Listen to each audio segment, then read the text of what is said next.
Ma'am, சிங்கப்படை வந்ததுக்கு அப்புறம் எதுக்கு ரேப் நடக்குது, பாலியல் வன்கொடுமை நடக்குது? டிவிக்கே தானே இதுக்கு பொறுப்பு. டிவிக்கே ஒழுங்கா வேலை செய்யல.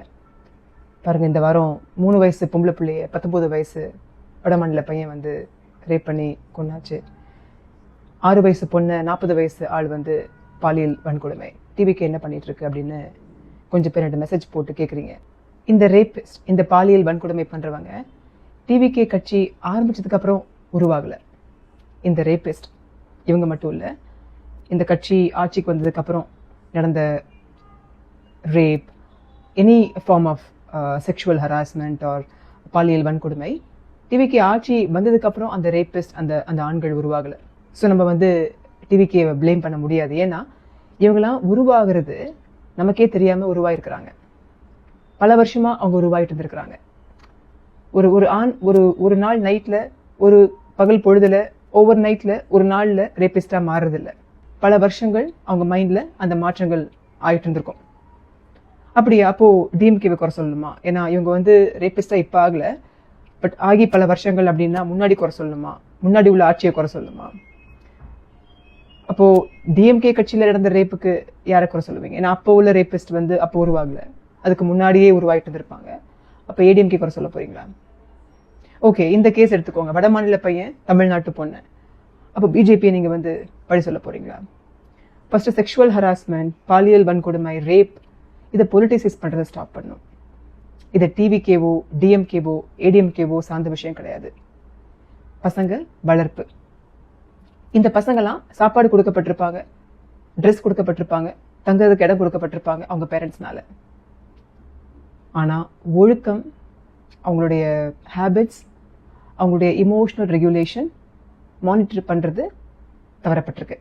இவங்க பேரண்ட்ஸ், இந்த பசங்களுடைய பேரண்ட்ஸ் வந்து இந்த ஆம்பளை பசங்க யார் ரேப் பண்ணாங்களோ, அது 19 வயசாக இருக்கலாம், 40 வயசாக இருக்கலாம், இந்த ஆண்களோட பேரண்ட்ஸ் இந்த பசங்களோட ஒழுக்கத்துக்கும் எமோஷனல் ரெகுலேஷனுக்கும் ஹேபிட்ஸுக்கும் முக்கியத்துவம் கொடுத்துருக்கலாம், பார்த்துருக்கலாம். ஆனால் பத்தலை. அது மிஸ் ஆனதுனால தான் இன்னைக்கு அவங்க ரேபிஸ்டாக இருக்கிறாங்க. நீங்கள் டிவிக்கே குறை சொல்லி, டிஎம்கேவை குறை சொல்லி, பிஜேபியை குறை சொல்லி, ஏடிஎம்கே குறை சொல்லி ஒன்றும் ஆக போகிறதில்ல. இப்போது நியூஸில் நீங்கள் பார்க்குறீங்க, அந்த ஊரில் தீப்பற்றி எரியுது அப்படின்னா, ஓ அந்த ஊரில் தீப்பற்றி எரியுது, நம்ம வீட்டில் ஒன்றும் ஆகாது. அதே இது 3 தெரு தள்ளி தீப்பற்றி எரியுது அப்படின்னா, 3 தெரு தள்ளி நமக்கு ஒன்றும் பிரச்சனை இல்லை. அதே இது பக்கத்து வீட்டில் தீப்பற்றி எரியுதுன்னா கொஞ்சம் ஆட்டம் காணும் இல்லையா? ஏன்னா பக்கத்து வீட்டு தீ நம்ம வீட்டுக்கு எப்போனாலும் வரலாம். அதே இது நம்ம வீட்டில் தீப்பற்றி எரியுதுன்னா உட்காந்து பார்த்துட்டு இருப்போமா நியூஸை? உட்காந்து குறை சொல்லிட்டு இருப்போமா? என்ன பண்ணுவோம்?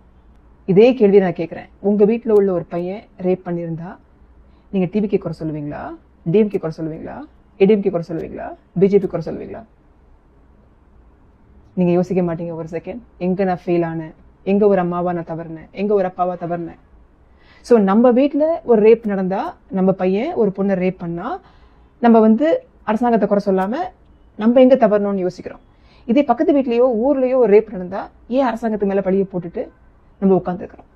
என்னைக்கு நம்ம ரேப் மேட்டர்ஸ், ரிலீஜியஸ் மேட்டர்ஸை பொலிட்டிசைஸ் பண்ணாமல் ஒரு மனுஷனா, சக மனுஷனா நம்ம இன்னும் என்ன பண்ணியிருக்கலாம், ஒரு அம்மாவா என்ன பண்ணியிருக்கலாம், அப்பாவா என்ன பண்ணியிருக்கலாம், இன்னும் என்ன விஷயங்கள் பசங்களுக்கு கற்றுக் கொடுத்துருக்கலாம் அப்படின்னு யோசிக்கும் போது தாங்க